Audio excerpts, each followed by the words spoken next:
আমি যদি অর্থের বেড়াজাল থেকে বেরিয়ে এদের সাথে খেলতে পারতাম।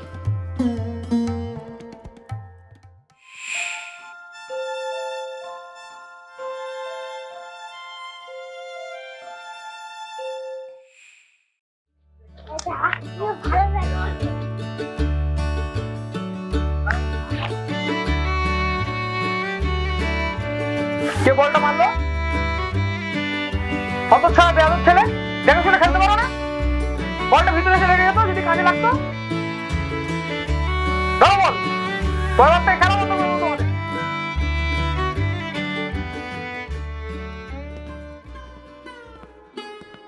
বাবা বাবা, আমিও ওদের সাথে খেলবো। একদম না, ওরা নোংরা, ওরা গরিব, ওরা ভালো করে সাবান দিয়ে স্নান করে না। তুমি কি করে খেলবে ওদের সাথে?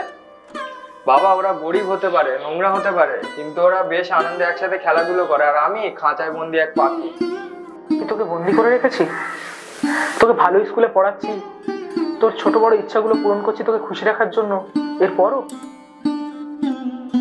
না বাবা, সেটা নয়।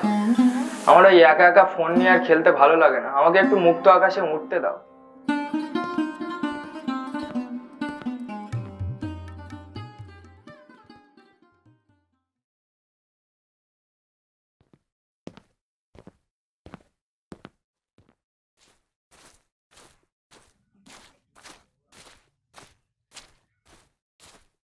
তুমি কি আমাকে খেলতে নেবে? তোমার বাবা বকবে তো। কিছু হবে না, তোমরা আমাকে খেলতে নাও, আমি কখনো খেলিনি।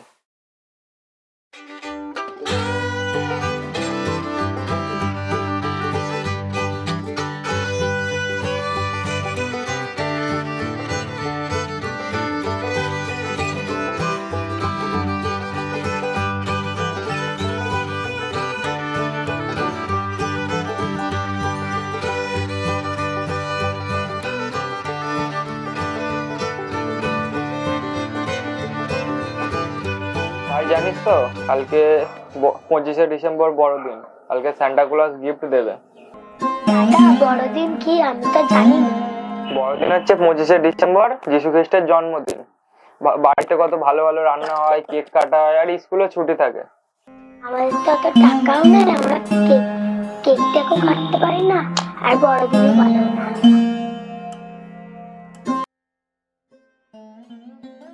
জানিস বোন, আজকে না আমি বাবাকে লুকিয়ে আজকে ওই ছেলেদের সাথে গিয়ে খেলছিলাম, আর ওরা বড়দিন মানেও জানে না, আজ নাকি সান্টা ক্লজও ওদের কোনোদিনও গিফট দেয়নি।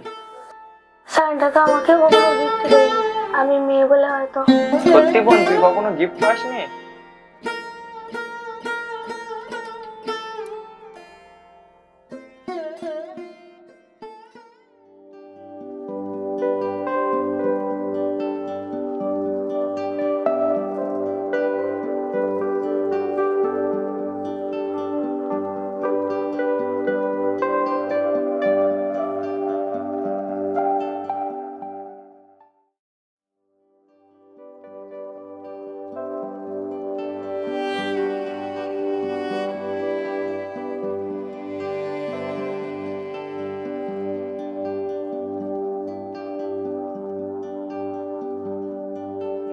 আমার ওই গরিব বন্ধুদের জন্য কিছু গিফট দিও, আর আমার বোনের জন্য। বোন খুব কষ্টে আছে। সান্টা, তুমি কোনোদিনও আমার বোনকে গিফট দাওনি, তাই এবারে দিও। আমায় না দিলেও চলবে, কিন্তু আমার বোনকে অবশ্যই দিও। মেয়ে বলে ওকে নিরাশ করো না।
এই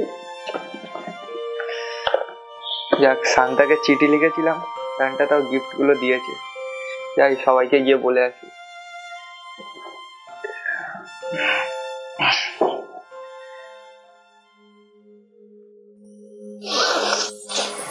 শুভ, বাবা একটু শোনো বাবা, আজ তো বড়দিন, তুমি যাদের সাথে খেলা করো তাদেরকে আজ দুপুরে নিমন্ত্রণ দিয়ে আসবে। ঠিক বলছো বাবা? হ্যাঁ বাবা তাহলে রাতের বেলা যে সান্টা ক্লজ আমাকে গিফট গুলো দিয়েছে না, তাহলে সেইগুলো ওই গরিব ছেলেদেরকে দিয়ে আসি। হ্যাঁ বাবা, যাও।